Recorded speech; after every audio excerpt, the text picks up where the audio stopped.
Welcome to the Human Capital Innovations Podcast, your go-to source for personal, professional, and organizational growth and development. We hope you tune in often for all things people management, organizational development and change, organizational leadership, and social impact related. Maximize your personal and organizational potential with Human Capital Innovations Podcast.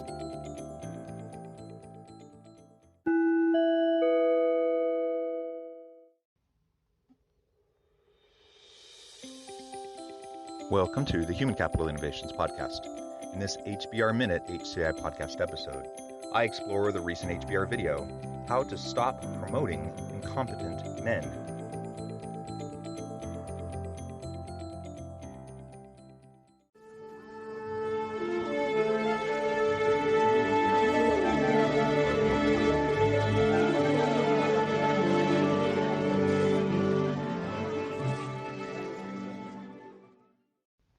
Welcome back to the Human Capital Innovations Podcast.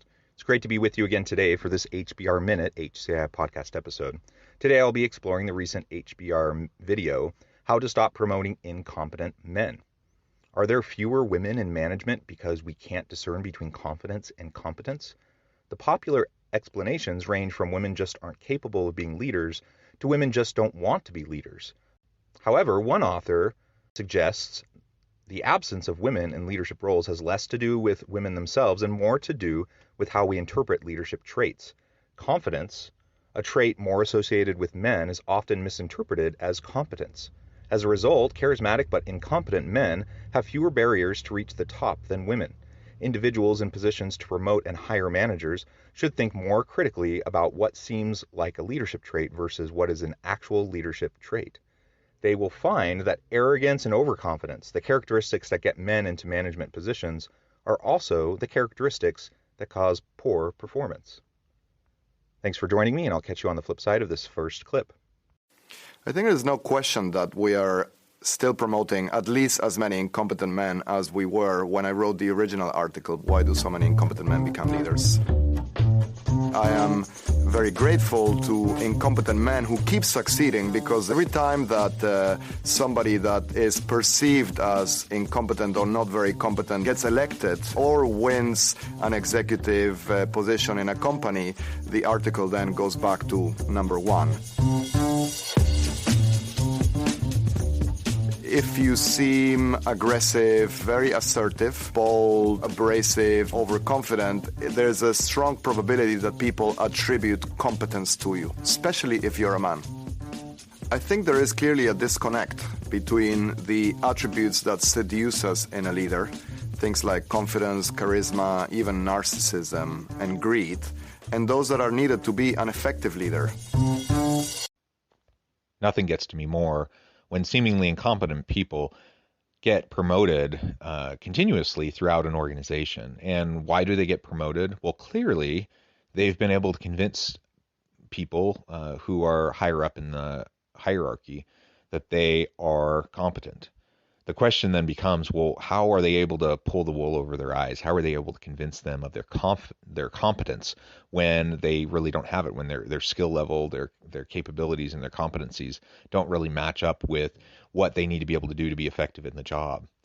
And what he shares, I think, is really important. And that is, we have this old-fashioned notion of what it means to be a good leader. And with that comes confidence and arrogance and self-centeredness and narcissism even. And many people see those characteristics, in fact, as the characteristics of an effective leader, when there's actually no connection between those, and they can actually be detrimental. They usually are detrimental to the effective running of an organization. So we want competence, we want capabilities, we want people who can do the job. And I think everyone within an organization would say that and set aside nepotism and blatant nepotism, blatant favoritism that sometimes happens. I think most people have good intentions and they want to promote people who are capable. Why wouldn't I? If I'm a VP over an area, why would I want to hire someone into a senior administrative position when they're not any good? It makes my job harder. The reality is, we get snowed. We get the wool pulled over our eyes, and we get tricked into thinking people are competent when they're not. And so this problem perpetuates itself. Add to that once someone starts to move up a hierarchy, because of the way they've led, they start to see that as evidence of their success. Clearly, they were promoted because they are a good leader, because they show that confidence, because of that arrogance, because of that narcissism. And so they start to think, well, yeah, if that's how I was successful, that's how other people will be successful. So they want to choose other people who are like them. And it just continues. It perpetuates itself. Now, certainly there can be women who are also incompetent who get promoted.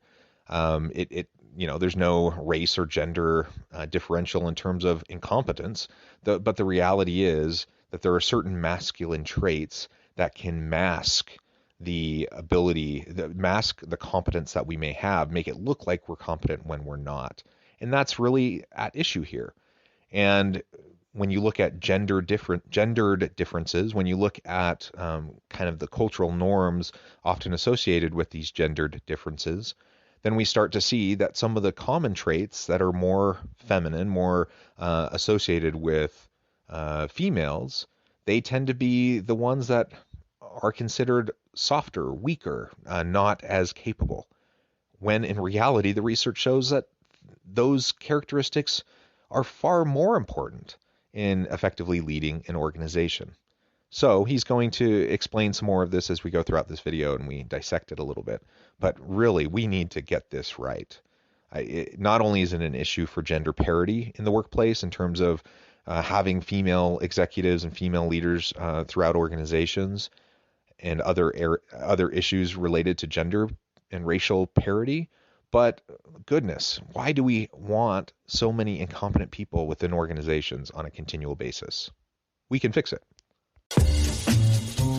So the data are pretty consistent here. Women outperform men in measures of leadership: self-awareness, humility, emotional intelligence, agreeableness, coachability, connecting with others, mentoring others, managing others, and KPIs like revenues and profits.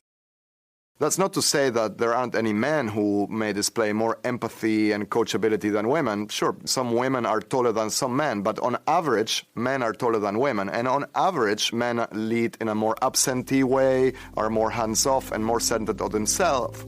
And women tend to be more centered on their teams and subordinates. So on average, women display these better leadership traits more often.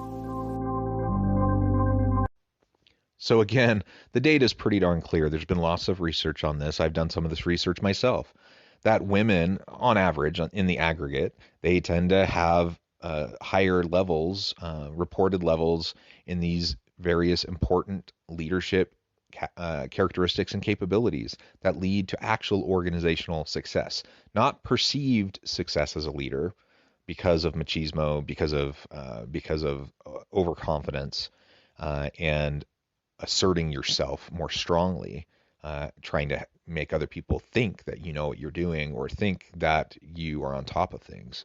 Setting the facade aside for a moment and just looking at actual accomplishments, actual productivity, actual key leadership characteristics and traits that people agree are important, women tend, on average, to rate higher than men. Like he said, that doesn't mean that there can't be men that are amazing with these traits. Obviously, that's not the case. And all of these gendered kind of comments and gendered characteristics, I just want to acknowledge that clearly we can't paint with broad brushstrokes. We can't. These are stereotypes, and obviously they don't universally apply across the board to all individuals in these different groups. But in the aggregate, we know that that women tend to score higher on these different attributes and these different characteristics and even these organizational outcomes. So again, why, if that is the case, why do women have such a hard time moving up the ranks of organizations? Why do they have such a hard time getting promoted? Why do we continually see incompetent men move past very capable and competent women who are just as skilled, just as capable, same types of experience? The women should be the ones getting the jobs because of their background, their skills, their experience, their education, their competencies and capabilities, yet they get passed over for incompetent men. I mean, that's a huge question. It's a huge problem. and we need to be able to address it. Now, is everyone just blatantly sexist? Well, no. I think most people, I like to give people the benefit of the doubt, and I think most people don't walk around trying to think about how they can screw over one group of people over another, but it's embedded into our systems. It's embedded into how we have functioned as organizations, as leaders and managers for generations. It's patriarchy. And so, of course, it's going to perpetuate itself if we don't actively try to disrupt it. Women ought not to change their behaviors in order to become leaders. The world has no shortage of people who lean in when they don't have the talents to back it up. In fact, if you're really busy doing your work, managing your team, and delivering results, you probably don't have time to blow your own trumpet and lean in. Having said that, women do face a kind of double-blind dilemma. We complain about them when they don't lean in because they don't behave like overconfident men, and when they do, we also complain because they seem pathologically ambitious and we're scared of them.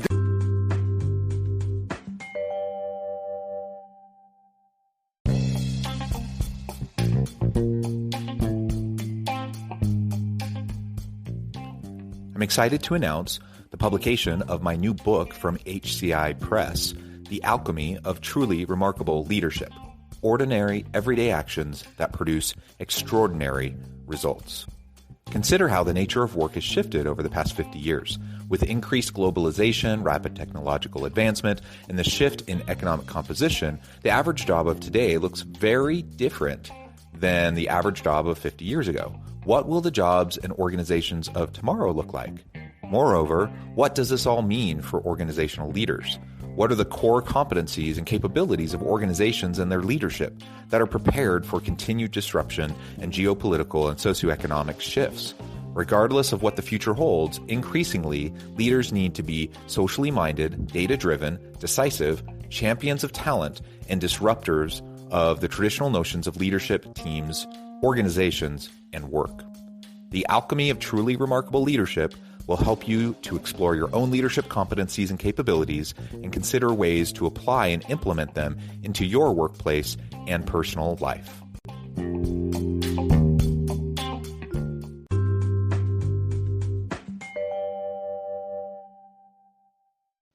In this clip, he really does get down to and boil it down to some of the more sexist types of responses that people have as they think about women as leaders. And it really is a tightrope that women often have to walk to be able to not be seen as overly assertive, overly confident, overly ambitious. They need to be seen and perceived as adequately submissive even. Again, what a sexist thing to even say. But that's the reality that so many women face in the workplace. And so even though they rate higher on all these different characteristics, so many women in the aggregate have these capabilities, the empathy, the compassion, the ability to deal with complexity and nuance. They're not in the aggregate as inclined to try to exhibit overconfidence. Because of all of that, again, they get passed over. More incompetent men get promoted, and the problem perpetuates itself. So is the answer for women to try to act more like incompetent men, try to, beat their chest more, bluster, more overconfidence, overassertion? Is all of that what women need to do to be able to get a leg up and to be able to move into more leadership positions in the workplace? The answer is absolutely not. We don't need more of that. What we need are for men and women who are in executive leadership roles to recognize the problem, to recognize the bias, to recognize the systemic issues at play that disproportionately negatively impact women in the workplace. Now, layer on top of that, if you're a woman of color, for example, or layer on top of that other disadvantaged groups. Maybe you're a little bit older. Maybe your sexual orientation is something that people question. There's just so many different things. You start to layer all of these different characteristics on top of each other, and people become more and more disadvantaged. And it can be really, really hard for them to just get an equal opportunity. Most organizations say that they're equal opportunity. Most organizations say that they want diversity, equity, and inclusion.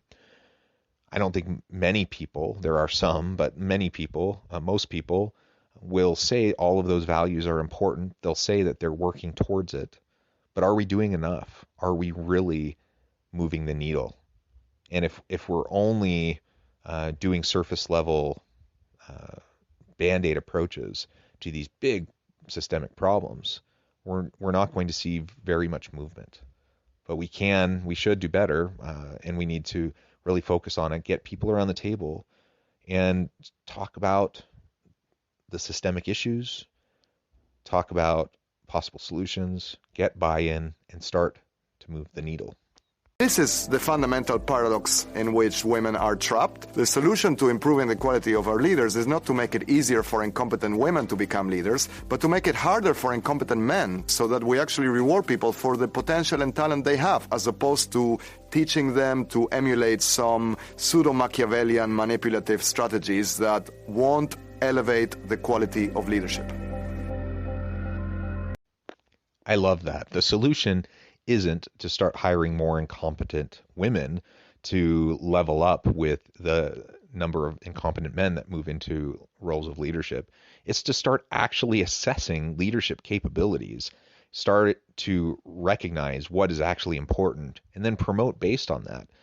Promote fewer incompetent men, and by virtue of that, you're going to see the capabilities of all these amazing women in your organization or from outside who are applying to come into the organization, and things can start to even out.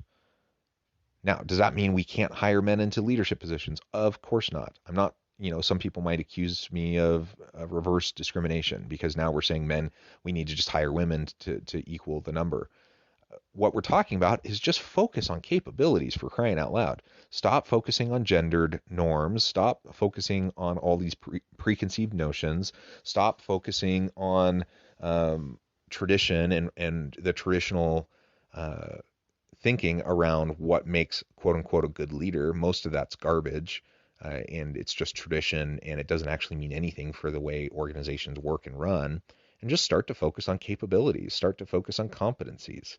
Don't allow yourself to be snowed by all of the bluster and the overconfidence that people exhibit. Whether it's a man or a woman, a white person, a black person, straight or LGBT, whatever, it doesn't matter. Let's hire good people who are competent. And if we start to break down the systems that have held these disadvantaged groups down for so long, then over time, we really can make a huge difference. If you're a manager and you want to combat this problem, there are some simple basic rules that everybody can apply. Fundamentally, you need to have the humility to distrust your instincts. Develop an individual direct connection with others. Pay attention to what they're doing. Use others as a validation point to evaluate people's performance, and use data, assessments, evidence to make decisions as opposed to just follow your gut feeling. So if anything, I'm proactively asking people to discriminate more against incompetent men who want to be leaders. Develop the humility to distrust your instincts. We have so many implicit biases running through our brain. We're not even aware of what's guiding our decision making. Now, does that mean that we can't ever go with our gut? Well, no, but seek validating information and inputs. Talk to other people about how they perceive different individuals that perhaps you're considering for a promotion. Seek data. Look, assess capabilities and competencies.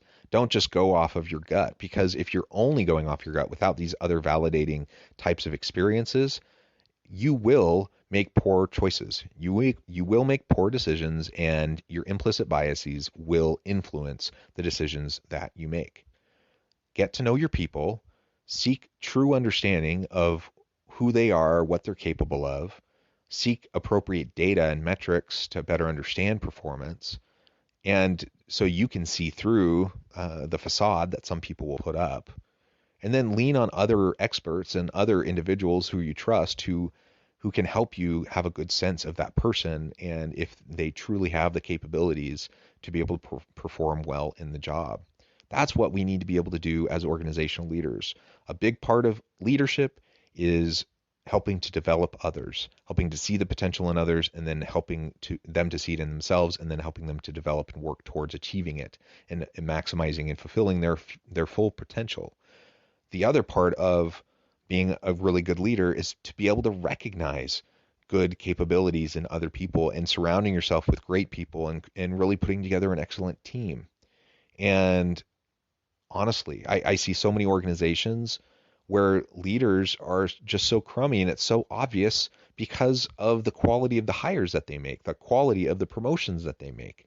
I don't need to look much further than to look at the quality of their team and the quality of the promotion decisions that they've made to recognize how they approach their own leadership. Because if they're consistently making those kinds of bad choices and promoting incompetent people, whoever those incompetent people are, but particularly incompetent men, to the further disadvantage of other disadvantaged groups, then there's a huge problem. So exercise a little bit of intellectual humility, recognize that you can't magically discern who's going to be the best for a position. That's nonsense. Seek data, seek other information that can help to validate your perception. And sometimes it'll invalidate your perception, and you'll be glad you sought out other inputs. I think this is such an important issue. Not only do I not like working with incompetent people, that's hard enough, but working with incompetent people who think they're amazing, that's the worst. And when you start to get a whole group of people together who all think that they're awesome and they're really just incompetent and they don't have a lot of integrity and they throw their people under the bus and they have a lot of personal insecurities and they don't want to work closely with other good people because they're worried about being found out. That's just a sickness in organizations. It's so dysfunctional, and it truly is, if allowed to fester, it can destroy cultures and it can destroy organizations. So let's stop hiring incompetent people. Particularly, let's focus on some gender parity and stop hiring incompetent men. Promote people who are actually good at what you need them to be able to do. And I think if we focus that way, inevitably we're going to see more women move into leadership roles in organizations. And we can start to solve some of this problem. Thank you for joining me for this episode of the Human Capital Innovations Podcast. As always, I hope you stay healthy and safe, that you can find meaning and purpose at work each and every day. And I hope you have a great week.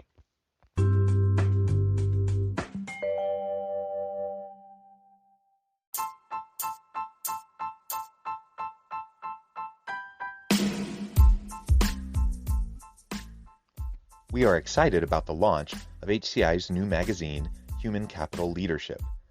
Human Capital Leadership is a free, interactive e-magazine designed to help individuals, leaders, and organizations find innovative approaches to maximize their human capital potential. We will be publishing issues quarterly in August, November, February, and May. Check out the first issue and let us know what you think.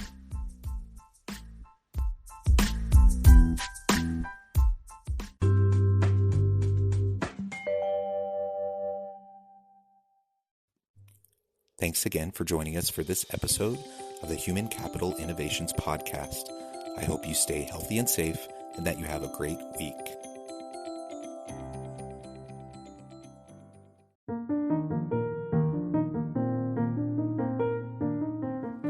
Check out our new weekly LinkedIn newsletter, Alchemizing Human Capital, exploring industry trends via original research and interviews with executives and thought leaders from across the globe.